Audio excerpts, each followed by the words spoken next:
श्री गुरुभ्यो नमः। हरि ओम। पिलामाने मोर नाम एम रामाराव। आज भगवान श्री सत्य साई भगवानकर भाल विकास को स्वागत जनाऊँ। आज हूँ द्वितीय श्लोक जानिबा भाल विकासर प्रथम विभाग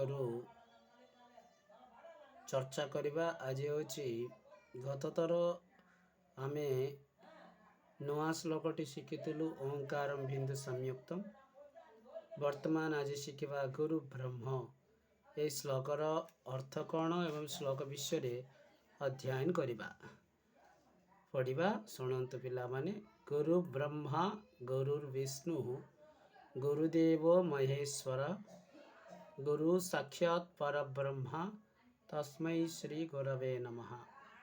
यह श्लोकर अर्थ अछि गुरु होचंती ब्रह्मा एवं गुरु होचंती से विष्णु एवं गुरु होचंती से परमेश्वर। तेणु गुरु होची समस्त देवता मानकर बड़ बेले आम जानिबा।